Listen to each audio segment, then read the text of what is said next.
नमस्कार विद्यार्थी मित्रांनो, कॉम्पिटिटिव्ह वर्ल्ड एमपीएससी यूपीएससी या यूट्यूब चॅनलमध्ये आपणा सर्वांचे स्वागत.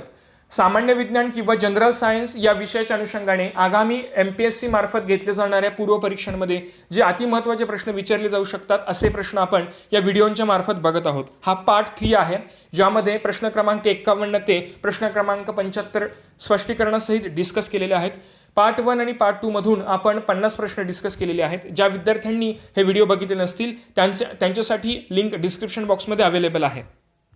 या सर्व प्रश्नपत्रिका आणि नोट्स आपल्याला पीडीएफच्या स्वरूपात हव्या असतील तर याच नावाचा आपला टेलिग्राम चॅनल आहे, सायमल्टेनियसली तो तुम्ही फॉलो करू शकता. प्रश्न क्रमांक 51, खालीलपैकी कोणता निष्क्रिय वायू वातावरणातील हवेत सापडत नाही असं दिलेलं आहे.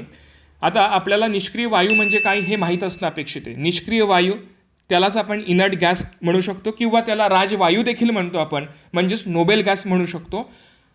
पिरियडिक टेबलमधील गण 18 जो आहे, म्हणजे आवर्त सारणीमधील गण 18 जो आहे, हा पूर्ण गण 18 याच्यामध्ये जे काही मूलद्रव्य आहेत या मूलद्रव्यांच्या बाह्यतम कक्षा परिपूर्ण असतात, त्यामुळे त्यांना स्टॅबिलिटी प्राप्त झालेली असते आणि या सगळ्या वायूंना निष्क्रिय वायू असे संबोधले जाते, ज्याच्यामध्ये निऑन, अर्गॉन, रेडॉन, हेलियम या सगळ्या वायूंचा समावेश होतो. मात्र यापैकी रेडॉन हे जे काही वायू आहे तो वातावरणातील हवेत सापडत नाही, म्हणून 51चं उत्तर 3 बनतं. यानंतर 52 प्रश्न कोणता आहे, एका वस्तूवरती F एवढे बल प्रयुक्त केले असता त्या वस्तूचे विस्थापन S एवढे 30 अंश कोनात होत असल्यास घडलेले कार्य किती. आता या ठिकाणी कार्याची तुम्हाला व्याख्या आणि कार्याचं सूत्र माहीत असणं गरजेचं आहे. आता कार्य म्हणजे काय, तर work done is equal to force into displacement, म्हणजे एखाद्या वस्तूवरती बल प्रयुक्त केल्यामुळे त्या बलामुळे तर त्या वस्तूचं डिस्प्लेसमेंट झालं तर त्या ठिकाणी कार्य घडलं असं आपण मानतो. बट ॲक्च्युअल जो काही फॉर्म्युला आहे तो काय असणार आहे, W is equal to F into S into cos theta असणार आहे. आणि कॉस थीटामध्ये थीटा आपल्याला या ठिकाणी प्रोव्हाइड केलेला आहे आणि म्हणून या ठिकाणी W is equal to F into S into cos 30 होणार आहे, which is equal to 0.15 F into S. आणि म्हणून 52 प्रश्नाचं जे उत्तर आहे ते पर्याय क्रमांक 3 या ठिकाणी बनणार आहे. यानंतरचा 53वा क्वेश्चन, खालीलपैकी सापेक्ष घनतेचे एकक कोणते. आता मुळात घनता म्हणजे काय, तर घनता म्हणजे वस्तुमान आणि आकारमान या दोन टर्मचा गुणोत्तर असणारे, रेशो असणारे. आता सापेक्ष घनता म्हणजे काय, सापेक्षचा अर्थ होतो रिलेटिव्ह. आता रिलेटिव्ह म्हणजे काय, विथ रिस्पेक्ट टू समथिंग. कोणत्याही पदार्थाची घनता भागिले पाण्याची घनता केली आपण तर त्याला सापेक्ष घनता म्हणतात. म्हणजेच एकंदरीत कोणत्याही पदार्थाच्या घनतेचे पाण्याच्या घनतेशी असलेले गुणोत्तर म्हणजे सापेक्ष घनता. यालाच आपण विशिष्ट गुरुत्व देखील म्हणू शकतो किंवा स्पेसिफिक ग्रॅव्हिटी देखील म्हटलं जातं. आता या ठिकाणी relative density is equal to काय असणार आहे, पदार्थाची घनता भागिले पाण्याची घनता. आणि या ठिकाणी गुणोत्तरामध्ये दोन्ही टर्म एकसारखे आहेत, घनता भागिले घनता असल्यामुळे या दोघांची एकके एकमेकांना नलिफाय होणार आहे आणि म्हणूनच सापेक्ष घनतेला कोणतेही एकक नसते आणि म्हणून 53चे जे उत्तर आहे ते पर्याय क्रमांक 4 या ठिकाणी बरोबर आहे. या 54वा प्रश्न, दोन समान वस्तुमानाच्या गाड्या वेगवेगळ्या गतीने दिलेले आहेत, मात्र वस्तुमान कसं आहे, समान आहे. हे खूप महत्त्वाचं आहे. दोन गाड्या आहेत, त्यांची वस्तुमाने ही समान आहेत, म्हणजेच M1 is equal to M2 is equal to M असणार आहे. मात्र गती त्यांची वेगवेगळे भिन्न आहे. 30 मीटर पर सेकंद आणि 60 मीटर पर सेकंद दिलेले आहेत आणि जात असल्यास खालीलपैकी सत्य विधान निवडा. आणि विधानांमध्ये त्यांच्या कायनेटिक एनर्जीचे रिलेशन डेव्हलप करायचं आहे आपल्याला. आता आपल्याला माहिती आहे की kinetic energy is equal to 1/2 mv², आणि या ठिकाणी M तर मात्र दोघांचा समानच आहे आणि म्हणून kinetic energy 1 upon kinetic energy 2 जर आपण रेशो घेतला is equal to 1/2 m 30 into 30 upon 1/2 m 60 into 60. 1/2 m both are equal, so getting cancel.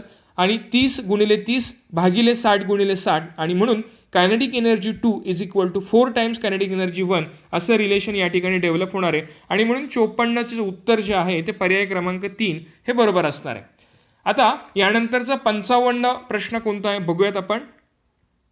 55 जो प्रश्न आहे तो जोड्या लावासाठी आहे. अस्तंभामध्ये वेगवेगळी टर्म्स दिलेले आहेत किंवा पॅरामीटर्स आहेत, बघूयात आपण. आयसोमर्स, आयसोटोप्स, आयसोबार, ॲलोट्रॉप्स दिलेले आहेत. आयसोमर्स म्हणजे काय असणार आहे, तर त्या ठिकाणी फॉर्म्युला जो असतो तो सेम असतो, मात्र त्याचं स्ट्रक्चर हे डिफरंट असतं. आयसोमरमध्ये आपण जर बसस्तंभामध्ये पहिला ऑप्शन बघितला C2H5OH आणि CH3OCH3 यांमध्ये कार्बनची संख्या दोघांमध्ये समान आहे, हायड्रोजनची संख्या दोघांमध्ये समान आहे, ऑक्सिजनची संख्या देखील समान आहे. याचाच अर्थ हे काय असणार आहे, दोघे एकमेकांचे आयसोमर्स असणार आहेत. यामध्ये कार्बन 2, हायड्रोजन 6 आणि ऑक्सिजन 1 असणार आहे. समस्थानिके म्हणजे काय, तर ज्यांचा अणुअंक समान असतो मात्र अणुवस्तुमानांक भिन्न असतो आणि म्हणून ब साठी पर्याय क्रमांक 4 असणार आहे. आयसोबार म्हणजे काय, ज्याचा अणुअंक भिन्न असून अणुवस्तुमानांक समान असतो आणि म्हणून पर्याय क्रमांक 2 असणार आहे. आणि अपरूपे आहेत, कार्बनचे अपरूपे या ठिकाणी दिलेले आहेत, ग्राफाईट आणि हिरा ही दिलेले आहेत. डायमंड देखील आणि ग्राफाईट हे दोन्ही एकमेकांचे काय असणार आहेत, ॲलोट्रॉप्स असणार आहेत, कार्बनचे दोन्ही एकमेकांचे. ठीक आहे. आता यानंतर याच्यासाठी जो ऑप्शन आहे तो बघूयात, ऑप्शन क्रमांक 1. आणि म्हणूनच या ठिकाणी 55चं उत्तर 1 बनणार आहे. 56 आहे, एक मूलद्रव्य ए ज्याचा अणुअंक दिलेला आहे, ॲटॉमिक नंबर दिलेला आहे 15, त्याचा अणुवस्तुमान दिलेला आहे 31, तर त्याचा आयन खालीलपैकी कोणत्या पर्यायाने दाखवला जाईल. आपल्याला माहिती आहे अणुअंक 15 असणार आहे, त्यामुळे इलेक्ट्रॉनिक कॉन्फिगरेशन जे आहे 2, 8 आणि 5 असणार आहे. आणि म्हणूनच याच्या बाह्यतम कक्षेमध्ये 5 इलेक्ट्रॉन आहेत. आता याला 8 इलेक्ट्रॉन म्हणजे सॅटिस्फॅक्शन मिळवण्यासाठी अजून 3 इलेक्ट्रॉनची आवश्यकता आहे आणि म्हणून हा जो काही अणू आहे तो 3 इलेक्ट्रॉन मिळवण्याचा प्रयत्न करणार आहे आणि म्हणून 3 इलेक्ट्रॉन हा स्वीकारणार आहे आणि म्हणून 56चं उत्तर जे आहे ते A-3 असणार आहे, जो पर्याय क्रमांक 2 असणार आहे. यानंतर 57चा प्रश्न बघूयात. काय 57वा, मानवाच्या मानेत एकूण किती हाडे असतात. जर आपण पाठीचा मणक्याचा विचार केला तर पाठीच्या मणक्यामध्ये एकूण 33 हाडे असतात. यामध्ये 33 मध्ये डिस्ट्रीब्युशन कमरेमध्ये 5, त्रिकास्थीमध्ये 5, माकड हाड 4, छातीमध्ये 12 असतात आणि एकूण मानेमध्ये 7 असतात. आणि म्हणून 57चे जे उत्तर आहे ते ऑप्शन क्रमांक 3 या ठिकाणी योग्य ठरणार आहे. यानंतर 58वा प्रश्न. 58 खालील विधानांचा विचार करा आणि 2 विधाने दिलेली आहेत. यामध्ये मानवी शरीरात रक्तवाहिन्यांचे 2 प्रकार दिलेले आहेत त्यांनी. मुळात मानवी शरीरामध्ये रक्तवाहिन्यांचे 3 प्रकार असतात, ज्यामध्ये धमनी, शिरा आणि केशवाहिनी, ज्याला आपण इंग्रजीमध्ये आर्टरी, वेन किंवा कॅपिलरी असं म्हणत असतो. तर या ठिकाणी हे विधान असत्य असणार आहे.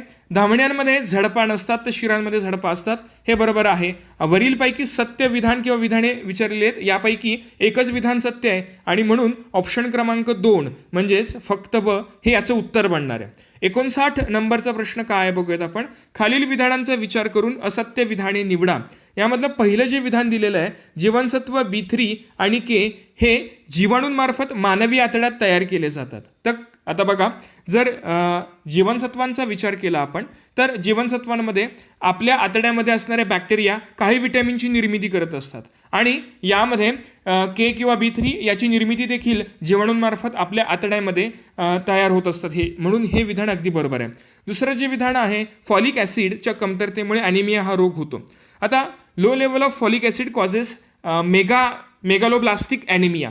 With this condition RBCs are larger than normal.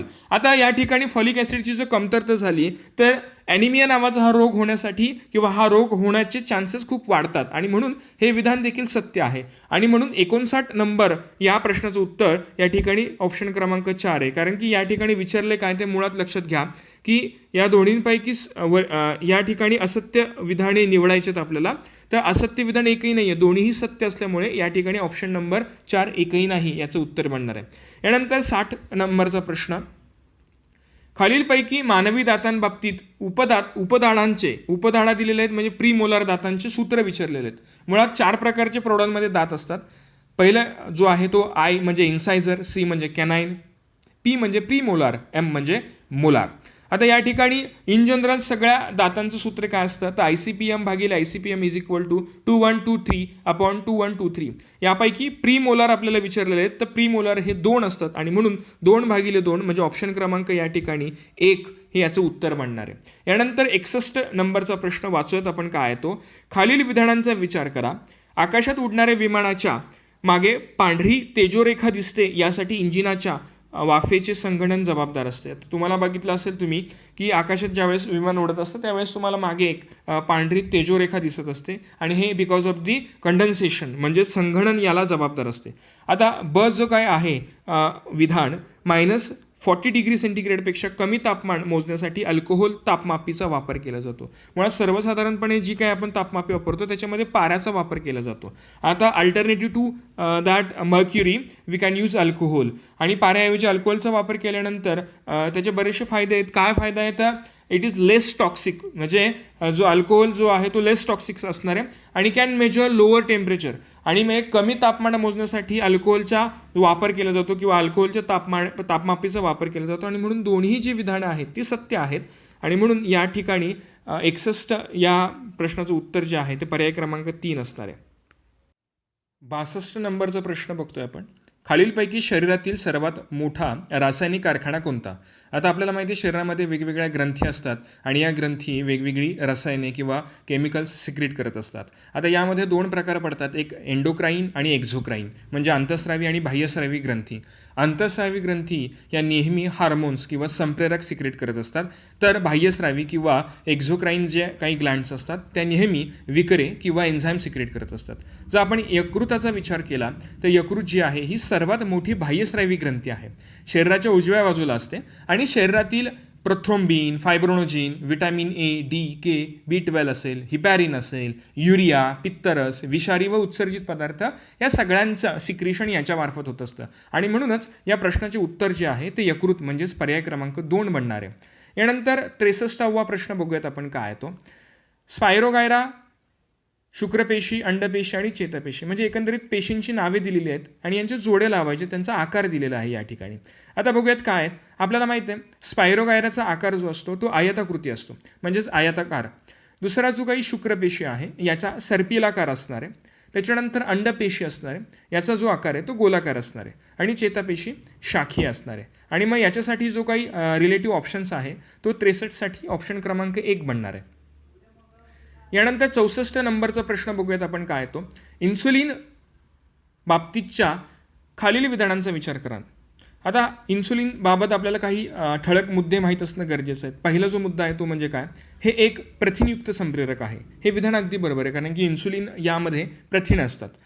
ब जे आहे विधान हे बाह्यस्रावी ग्रंथींमधून स्रवले जाते. मी अगोदरच्या प्रश्नामध्ये स्पष्टीकरण देताना सांगितलं होतं की 2 प्रकारच्या ग्रंथी असतात, एक एंडोक्राईन आणि एक्झोक्राईन. एंडोक्राईन म्हणजे अंतःस्रावी ग्रंथी जे संप्रेरक सिक्रेट करत असतात. आता मुळात इन्सुलिन जे आहे हे इन्सुलिन या ठिकाणी संप्रेरक आहे आणि म्हणूनच या ठिकाणी संप्रेरक असल्यामुळे ते अंतःस्रावी ग्रंथींकडून सिक्रेट होणं अपेक्षित आहे. मात्र इथे बाह्यस्रावी ग्रंथी दिलेली आहे आणि म्हणून ब विधान जे आहे ते असत्य आहे.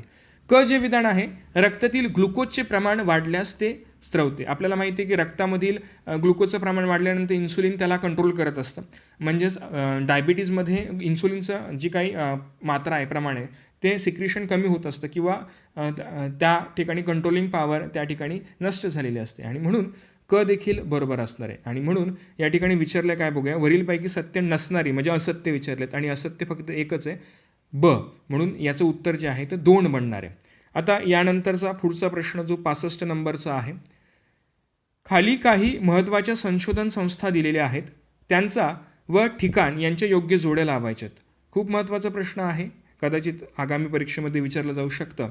आरोग्याच्या अनुषंगाने देखील खूप महत्त्वाचं आहेत. आपल्याला माहिती आहे फॉरेस्ट रिसर्च इन्स्टिट्यूट जे आहे ती देहरादूनला आहे. सो या ठिकाणी ही जोडी लागणार आहे. सेंट्रल इन्स्टिट्यूट ऑफ व्हायरोलॉजी पुण्यामध्ये आहे. सो 2चं 1 बनणार आहे. त्यानंतर central food technological research institute जी आहे ती लखनौ येथे आहे. ठीक आहे, त्यामुळे या ठिकाणी बघा ही लखनौला जोडी लागणार आहे. आणि शेवटची जो काही 5वा आहे तो म्हणजे हॉफकिन्स रिसर्च इन्स्टिट्यूट ऑफ फार्माकोलॉजी, यामध्ये मुंबईला असणार आहे. या ठिकाणी मुंबई हा पर्याय क्रमांक 2 मध्ये दिलेला आहे आणि म्हणून याचं जे उत्तर आहे तो ऑप्शन क्रमांक 3 बनणार आहे. 66 नंबरचा प्रश्न. खाली काही महत्त्वाचे प्राणी व त्यांपासून उत्पन्न होणारे रोग दिलेले आहेत, त्यासाठीचा योग्य पर्याय निवडायचा आपल्याला. म्हणजे एक प्रकारचं मायक्रो ऑर्गॅनिझम दिलेलं आहे आणि त्यापासून काय डिसीज होणार आहे तो आपल्याला बघायचा आहे. यामध्ये आपण बघूयात काय काय तो. पिनवर्म दिलेला आहे. पिनवर्ममध्ये आपल्याला माहिती आहे की उलट्या होत असतात. त्याच पद्धतीमध्ये हुकवर्म दिलेलं आहे, हुकवर्मसाठी पोटदुखी असणार आहे. नंतर फायलेरिया हत्तीपाय असणार आहे आणि ॲस्कॅरियासिस हा आजार होणार आहे. ठीक आहे, त्यामुळे याच्यासाठी जो काही योग्य पर्याय आहे हा पर्याय कोणता असणार आहे आपल्यासाठी, पर्याय क्रमांक 2 असणार आहे. आता 67 नंबरचा प्रश्न, संघ ॲनिलिडा यामध्ये येणाऱ्या प्राण्यांचा योग्य तो पर्याय निवडायचा आपल्याला. नेरीस, लीच, गांडूळ आणि जुळ हे सगळेचे सगळे ॲनिलिडाचेच प्राणी आहेत, त्यामुळे या ठिकाणी पर्याय क्रमांक 3 हे याचं उत्तर बनणार आहे. यानंतर 68 नंबरचा प्रश्न बघूयात आपण काय दिलेला आहे. खालील विधानांसाठी योग्य तो पर्याय निवडा. आणि यामध्ये विधानं दिली आहेत. अबीजपत्री वनस्पती, मूळ खोड पाने असतात, जमिनीवरती आढळतात. आता या ठिकाणी आपल्याला माहीत पाहिजे की वेगवेगळे जे काही कॅटेगरायझेशन आहे, टेरिडोफायटा, ब्रायोफायटा, थॅलोफायटा असेल, यांच्या प्रॉपर्टीज काय काय आहेत. आणि या 68 नंबरच्या प्रश्नासाठी या प्रॉपर्टी जे काय आहेत ते 2 म्हणजे टेरिडोफायटा नंबरचा जो काही ऑप्शन आहे तो योग्य ठरणार आहे या ठिकाणी. यानंतर 69 नंबरचा प्रश्न आपण वाचूया काय. खालील विधानांपैकी असत्य विधान निवडा. जीवाणू हे एकपेशीय असतात, विषाणू हे बहुपेशीय असतात. आता मुळात विषाणूंना विशिष्ट रचना नसते म्हणून त्यांना अपेशीय मानले जाते आणि म्हणून पर्याय क्रमांक 2 जो आहे तो असत्य असणार आहे. आता सर्व विषाणू घातक असतात आपल्याला माहिती आहे. जीवाणू हे आकाराने विषाणूंपेक्षा मोठे असतात आणि या ठिकाणी असत्य विधान निवडायला विचारलेलं आहे. मात्र असत्य विधान एकच असणार आहे, ते म्हणजे विषाणू हे बहुपेशीय असतात हे विधान. यानंतरचा 70 नंबरचा जो प्रश्न आहे तो 70 नंबरचा प्रश्न आपण बघणार आहोत या ठिकाणी. विषमज्वर या रोगासाठी खालीलपैकी कोणता जीवाणू कारणीभूत असतो. आपल्याला माहिती आहे विषमज्वर हा साल्मोनेला टायफी या जीवाणूपासून उत्पन्न होत असतो आणि म्हणून पर्याय क्रमांक 1 हे 70चं उत्तर बनणार आहे. 71वा प्रश्न बघतोय. काम करणाऱ्या माणसासाठी दररोज आहारात किती ग्रॅम प्रथिन घेणे गरजेचे असते. आता इट डिपेंड्स की कोणकोणत्या प्रकारची कामे करतात, पण इन जनरल काम करणाऱ्या माणसासाठी 45 ग्रॅम डेली प्रथिनांचं इंटेक असणं अपेक्षित आहे. यानंतर 72वा प्रश्न बघतोय आपण. खालील विधानांचा विचार करून सत्य नसणारी म्हणजे असत्य विधान विचारलेलं आहे. मानवी शरीरात पांढऱ्या पेशींचे प्रमाण 10,000 एवढे असते. मुळात WBCचे प्रमाण रक्ताच्या प्रतिघन MM असते आणि ते 4,000 ते 10,000 असते. त्यामुळे हे जे काही विधान आहे ते असत्य आहे. त्यानंतर WBCंना केंद्रक नसते, WBCंना केंद्रक असते आपल्याला माहिती आहे, त्यामुळे या ठिकाणी हे देखील असत्य आहे. पांढऱ्या रक्तपेशी स्वतःच्या आकारात बदल करू शकतात. आपल्याला माहिती आहे पांढऱ्या रक्तपेशी म्हणजे WBC ज्या आहेत या WBC सैनिकी पेशी म्हणून मानल्या जातात आणि म्हणून सूक्ष्मजीवांना गिळंकृत करण्यासाठी त्या स्वतःच्या आकारामध्ये बदल करू शकतात आणि म्हणून फक्त C हे काय असणारे उत्तर बरोबर असणार आहे. आणि म्हणून ऑप्शनमध्ये आपल्याला ऑप्शन क्रमांक 3 A आणि B असत्य आहे हे निवडणं अपेक्षित आहे. 73वा प्रश्न, योग्य जोड्या जुळवा. यामध्ये 73मध्ये कवके, वनस्पती, अमिबा या पद्धतीत दिलेलं आहे आणि जीवाणू दिलेले आहेत. तर ब स्तंभामध्ये पेशी भित्तिका दिलेली आहेत. आता आपल्याला माहिती आहे ए जे आहे कवकांना कायटिन असते, वनस्पती सेल्युलोज असते, अमिबाला पेशी भित्तिका नसते, जीवाणू आहे म्युरॅमिक आम्ल असणार आहे आणि म्हणून या ठिकाणी याचं जे उत्तर आहे हे उत्तर पर्याय क्रमांक 1 बनणार आहे. यानंतर 74वा प्रश्न, विश्वातील कोणत्याही 2 वस्तूंत परस्पर आकर्षण बल असते त्या बलास काय म्हणतात. आपल्याला माहिती आहे ग्रॅव्हिटेशन फोर्स म्हणजे काय, तर निसर्गामध्ये कोणत्याही 2 वस्तूंमध्ये जे परस्पर आकर्षण बल असते त्याला गुरुत्वाकर्षण बल म्हणतात. पण मात्र इथे लक्षात ठेवण्यासारखी महत्त्वाची गोष्ट कोणती आहे तर गुरुत्व म्हणजे ग्रॅव्हिटी म्हणजे काय, तर विश्वातील कोणत्याही 2 वस्तूंमध्ये जे काही परस्पर आकर्षण बल असते त्याला आपण गुरुत्वाकर्षण बल म्हणतो. मात्र त्या 2 वस्तूंपैकी एक वस्तू जर पृथ्वी असेल तर त्याला त्याच गुरुत्वाकर्षण बलाला आपण गुरुत्व म्हणू शकतो. मात्र इन जनरल गुरुत्वाकर्षण बल असते आणि एक स्पेसिफिक पृथ्वी असेल तर त्याला गुरुत्व म्हणू शकतो. म्हणून 74चं उत्तर 1 असणार आहे. यानंतर शेवटचा प्रश्न या पार्टमधला, खालील विधानांचा विचार करा. प्रथिने म्हणजे अमायनो आम्लाची किंवा अमिनो ॲसिडची शृंखला होय, हे बरोबर आहे. विधान अ जे आहे हे अगदी बरोबर आहे. मानवी शरीरात 21 अमायनो आम्ल असतात, हे देखील बरोबर आहे. प्रथिनाची चाचणी करण्यासाठी कॉस्टिक सोडा व कॉपर सल्फेटचा वापर केला जातो, हे देखील विधान बरोबर आहे. आणि त्यांनी विचारलेलं आहे वरीलपैकी सत्य नसणारी म्हणजे असत्य विधान कोणतं आहेत, यापैकी कोणतेही असत्य नाही आहे आणि म्हणून 75चं उत्तर जे असणार आहे ते एकही नाही, पर्याय क्रमांक 4.